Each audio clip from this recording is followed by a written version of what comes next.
Samsung Electronics has unveiled a super-thin smartphone, while Google Maps is renewing its call for access to detailed geographical data of South Korea. With more on these headlines and others on Press Perspective today.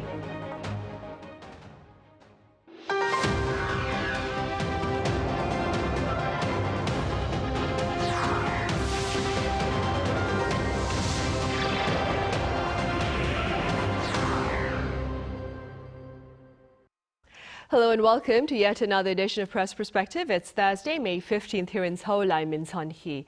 It's that time of the week yet again during which we discuss a diverse collection of news stories related to South Korea. For this, I have Fabian Kretschmer with German news agency DPA here in the studio. Fabian, it's great to have you here. Nice to be here. I also have Kelly Kasulis Cho with American Daily, The Washington Post here as well. Kelly, as always, thank you for being here. Happy to be here as always. Fabian, we'll start with you. Let's begin with the response to Samsung's Galaxy S25 Edge that the company officials hope will help them maintain their dominant presence in the global smartphone market. What are the pros and cons to this super thin device? Yeah, as you said, it's super thin. I mean, maybe to give you some context, the global smartphone market is very heated. You have a lot of competition. Samsung dominates, but there's a head-to-head race with Apple. Then you have, of course, the Chinese competitors, Xiaomi, for example, in third place. And you need a lot of differentiation to basically set yourself apart and to have some innovations and get better, get more innovative to basically gain the customer. And I think Samsung did that with the S25 Edge in terms of the form factor or the portability. It's extremely thin, I mean 5.8 millimeter, and it's kind of what actually some users have been saying, which is even more astonishing, that it's very light. I mean, just I think about 160 grams around that, and that is quite appealing to the Gen Z, to the very young generation. And the promise by Samsung is that you don't have to sacrifice on the performance of the phone. To a large degree, that is correct, but in some reviews, I found some cons. They say that we would have wished that the charging speed would be faster, and actually the lifespan of the battery could also be longer. Those were some of the complaints that I heard, but overall, I think the reviews were quite well. From my perspective, I would say the phone is not cheap. For example, when it hits the US market, it will be around $1,100 in the basic form. So yeah, it's not a cheap phone, but it has all the latest, integrated AI, super good camera and all that. So I guess it's for those customers who want to have a premium phone. Right, who are tech savvy then. Kelly, staying with news related to technology, Google Maps reportedly has limited functionality here in South Korea, affecting travel, of course, among foreign visitors to the country. Could you tell us more about this, including the reasons? Yeah, I think this is one of the funny anomalies or kind of ironies about South Korea, is that it has one of the highest smartphone penetration rates in the world in terms of users. Elderly people are just as savvy on their smartphones as pretty much everyone else here. Very technologically advanced society, really fast data and internet. And yet we have these strange technological quirks here. So for instance, Internet Explorer for a long time was the only browser that you could use on government websites. So one of these little quirks about Korea is that Google Maps, it does work here. It just doesn't have like street view or satellite view. And it's a little wonky, if you will. It's not really integrated into Korean society. So for instance, some restaurants that are maybe really popular with foreign tourists might be on there, whereas some Korean businesses might not register their restaurants at all. Do I think this is a big national issue? Not necessarily, but I do think it speaks to some broader themes in Korea. So for instance, the reason why this is the case is that more than 10 years ago, Korea had legislation that essentially said that because of potential security threats related to North Korea, they didn't want this kind of technology, so street view or satellite imagery being kind of made universal here. Their argument is that there are domestic military facilities that need to remain blurred. There's also some privacy concerns broadly there. And so, I mean, this kind of speaks to some of the quirks that happen here, being a society that is still, at least on paper, technically at war with a close neighbor. The other thing is, a lot of people argue that it's kind of more so Korean market protectionism. If you look at Uber, for instance, there was a lot of resistance to Uber integrating into South Korean society. And for a while, it was basically not allowed in the country until the taxi businesses here were able to integrate with a ride-sharing kind of calling app, so Kakao Taxi, which is universally used. Now some people are using Uber, but there were a lot of barriers that these kind of foreign companies have to overcome when they're coming into South Korea. South Korea wants to protect its own conglomerates and its own technology industry, and so some people argue that's what's actually happening with Google Maps. But if you're a foreigner coming here and you need walking directions to, your closest subway station, it'll serve you just fine. Right. Do you use Kakao Map, by the way? Naver Map, is it? I use Kakao, and Naver. Yeah, I don't use Google. All right. Fabian, also in related news, Google, for its part, though, it's recently renewed its push for access to more detailed geographical data of South Korea. And there are some pundits here who fear that this might actually become a card on the table of broader bilateral trade talks between Seoul and Washington, that is. What are your thoughts?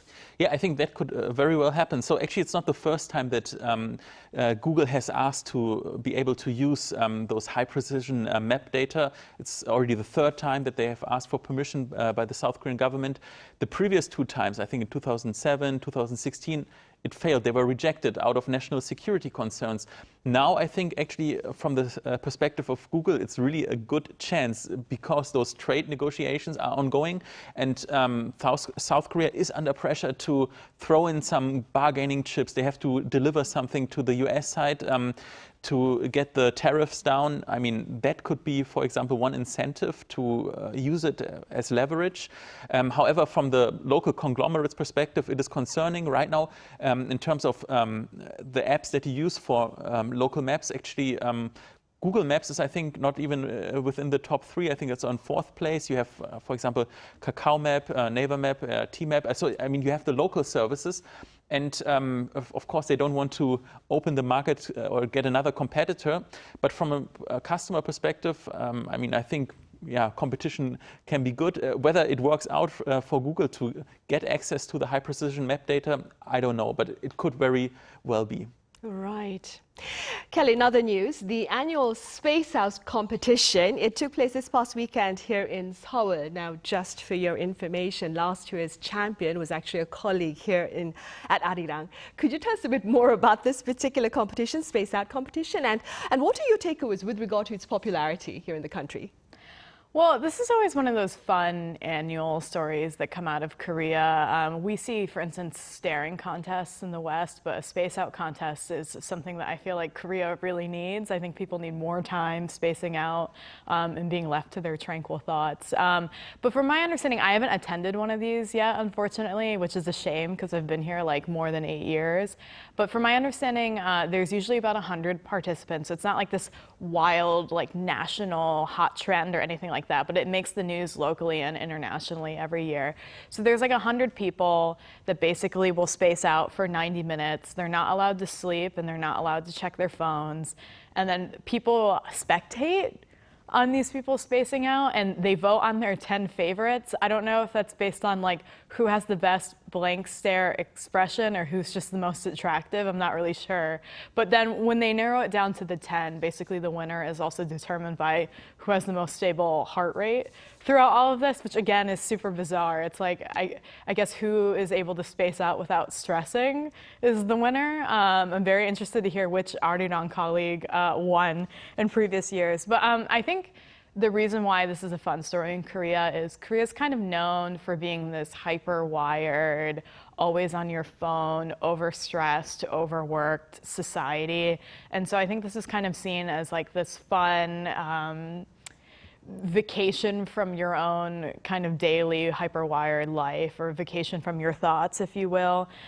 It's a country where there's this pressure to always better yourself and to always be productive and to use your free time, which is often very limited, well. So, you know, you often talk to Korean people and it's like, after their 60-hour-a-week job, they're taking like a professional K-pop dancing class, or they're learning how to be like a professional grade barista, or my favorite, all of my friends who are Korean seem to be going to real estate classes after work. And so I think the idea of this celebration is just be unproductive and space out, just chill for a little bit. Right, and yet adults in the past, though, I remember my grandmother talking about how idleness was the devil's workshop, was it? Or the devil's work? Yeah, I think there's an like expression like that in the States as well. Yeah. Called on you to be more productive, as you mentioned earlier. Yeah, I don't think the Gen Zs are saying that. Right. This competition, Fabian, space out competition, it's gained quite a bit of attention in neighboring countries, with Japan and Australia holding their own competitions, that is. How do you explain this phenomenon? Really, I thought about that a lot. I think it's actually quite interesting to analyze it from a psychological point of view. I mean, I come from a generation where, at least in the early part of my childhood, there was no internet yet, and I kind of saw the transition and how everything became more digital. I think Kelly actually already mentioned some of the reasons, but you know, first of all, the pressure has increased to perform well, and that not only applies to your workplace, but also in your private life. There's the feeling you have to self-optimize in every aspect of your life, and at the same time, everything is digital. Smartphone addiction is a very big problem, and basically what that leads to is that if you consume social media a lot, have a lot of screen time every day, you have the feeling that you always need this dopamine rush, this validation, this kick that you need, this entertainment. You cannot be alone anymore with your own thoughts. You cannot just, calm down, do nothing. And I think the young generation now rediscovers that actually it's important to be able to be in harmony with yourself, to slow down, not always seek distraction, not always look at your phone. What I find, however, a little bit ironic is that in the end, those competitions or those trends, I'll give you one example, which was also very huge in Europe, that it was a competition to be on a long distance flight or in a long train ride and try to only stare out the window or just in front of you and not, watch a movie or whatever. And then people will put a hashtag on it and upload some video on it. And in the end, those trends are consumed on social media, on your phone, and you need this kind of a hype about it. But actually, it's enough. Just go into the forest, walk a little bit, be by yourself, and I think you can also achieve the same effect. Right, for sure.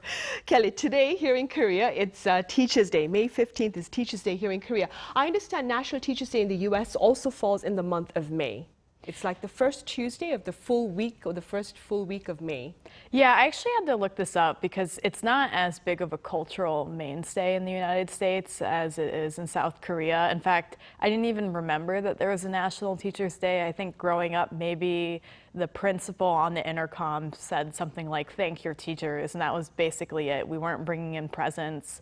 It wasn't something that I think we as students or our parents really acknowledged, whereas in Korea, it is kind of like a day to give gifts or to show some kind of affection towards teachers. I think historically that was rooted in the fact that up until about 20 years ago, the South Korean education system was pretty harsh. I mean, corporal punishment was allowed. Teachers were very punitive, if you will. And so a lot of parents often would kind of, butter up the teacher under this kind of undertone of, treat my child well, and also the competitive nature of Korean society and the fact that test scores and things like that can really determine your future. I think a lot of parents felt that, currying favor with a teacher can only help your child's future, literally down to where they go to school and the kind of income they'll make further down the line. So I think that's where the popularity of this holiday was maybe rooted. I've definitely heard things like parents being stressed out about scraping together extra bucks to buy the teacher a good present. And a couple of years ago, South Korea actually started regulating this and saying that you can't give a gift to a teacher above around $45 US. And part of that was to tamp down the pressure, the economic pressure that was being put on parents, as well as to equalize things maybe in the classroom. Because I think the concern was if one student, if their parents are giving Chanel perfume, and the other parents are giving an apple, which is kind of the cliche gift that you see in movies in America that you give a parent. I think the idea was that there would be some kind of discrepancy in the treatment of students. Yeah. Right, and in recent times, Fabian, Teachers' Day here in the country, it's been linked to talk about the need to come up with ways to better protect the rights of teachers within the academic arena. What have you been hearing on the ground here in the country? Yeah, actually, I've also experienced a little bit of it myself. A long time ago, actually, I was a teacher. I mean, only as a side job, but at a very prestigious foreign language high school in Seoul. I taught like some German conversation classes. So for me, it was really just a side job. But you know, I had some insight in there. And on the one hand, I was very impressed by how well respected teachers can be, and that is one part of it, but there's also another side of it, and that is the immense pressure that teachers face. Of course, as a foreigner here at the school who's not fully integrated in this high school, I think I did not face all the pressure, but it was quite tough when you see students who basically depend so much on the score, and you have such a lot of responsibility. And I quit after half a year because I didn't find myself qualified enough and also to handle with that pressure, because you have a lot of authority about the future life of a young student. And what I also saw, and what was very big in the media, is that a lot of, especially young teachers, they face so much pressure, not so much by the students, but by their parents. And that can be very, very uncomfortable. And unfortunately, there were also some suicides among young teachers, and also linked to a lot of pressure and also harassment that they faced on their workplace. And Kelly actually mentioned that there were, long time ago, there was even corporal punishment, and that, you know, maybe children were not protected as much. But in 2014, there was a law enacted to basically prevent child molestation, or I'm not sure the technical term of the law, but there was one passage which basically says that you can report a person for child abuse without providing any evidence, and that this law has been basically abused, exploited by some teachers who basically report teachers without providing evidence. And when there was a survey, 2022, I think, by a teachers union, 60% of the people who answered that survey, teachers, said that they either themselves have been reported for child abuse, or they know someone directly in their among their colleagues who have been reported. So they feel that there's so much pressure against them that can be used by parents, and I think they don't see their rights very well protected, and that needs to be changed, I think. Right, of course. Now, the campaign to ensure the rights of teachers, it's not simply a Korean task, it's a task for schools across the world, we could say. What can you tell us, Kelly, about the efforts elsewhere, beyond borders, to ensure the rights of teachers? Yeah, I think I'll just add to Fabian's comments to start that I think, you know, in terms of the protests that really exploded in 2013 after a couple of high-profile news stories about young teachers dying by suicide, what was one big point of contention is the fact that in South Korea, teachers are contacted after hours endlessly. I think one investigation into a teacher's suicide found something like 1,500 after hours text messages and lots of evidence of harassment and abuse by parents. So this is something we see being discussed around the world as well. In the United States, particularly because some states that tend to be more far right leaning have passed legislation that could, you know, potentially cause criminal legal recourse against teachers for teaching about things like Black history or LGBTQ rights, things like that. There's been a lot of discourse lately about kind of an abuse of the legal system to punish teachers or to go after teachers who are simply trying to educate. In the UK, there was an interesting story I saw from The Guardian suggesting that 9% of its teaching workforce quit within a singular year. This article was from 2023. A lot of these stories from around the world, they usually tend to say that teachers are highly underpaid, they're not appreciated, parents are really tough on them. There's usually some kind of legal system or issue where, you know, one small accusation or one small misstep could, be a suspension or the loss of their job. And so it's just becoming less and less enticing of a profession. Here in South Korea, I saw something called like the monster parent checklist that went viral in light of these protests in 2023. And there was actually like a test that was created by someone online that basically would show signs and symptoms of whether or not someone is a monster parent. And some of the things on that list were the belief that teachers should be young and beautiful, the belief that calling teachers late at night is acceptable, and the belief that if a teacher doesn't share their personal contact information with a parent, that must mean that they have no love or care for the student. And so I think South Korea is kind of a more extreme example. I don't believe in the US there's an expectation that a teacher would share their cell phone number with a parent. In fact, I think that would be found quite jarring if a parent requested that. But I think what we're seeing in general is that the position of educator in many societies is just simply not made enticing enough to keep our smartest, most talented people in those positions. Right. Fabian, do you suppose that the fact that we are actually having debate in the country about ways to better protect teachers, as well as, of course, take into consideration the need to protect the rights of students themselves, the fact that we're having this particular debate is perhaps an indication that we may be a step closer, perhaps, to finding a productive solution to the problem at hand? Well, that's really difficult to tell, but I would say, of course, having that debate is always the first step in recognizing that there's a problem. Yeah, but I must say there are also structural problems. One thing we should look at is, are teachers getting paid enough? But I mean, maybe to add also a positive note on it, I would say that the idea of the teacher normatively in the society actually is still very well respected. I mean, in a Confucian society, the teacher holds a very special role. And to some degree, I think you can still feel that in South Korea as well. When I compare to Germany, for example, there are even some more drastic examples of sometimes even physical violence against a teacher, which, I mean, I think is really outrageous. But yeah, I mean, teachers, they offer a very valuable service to society that should be appreciated.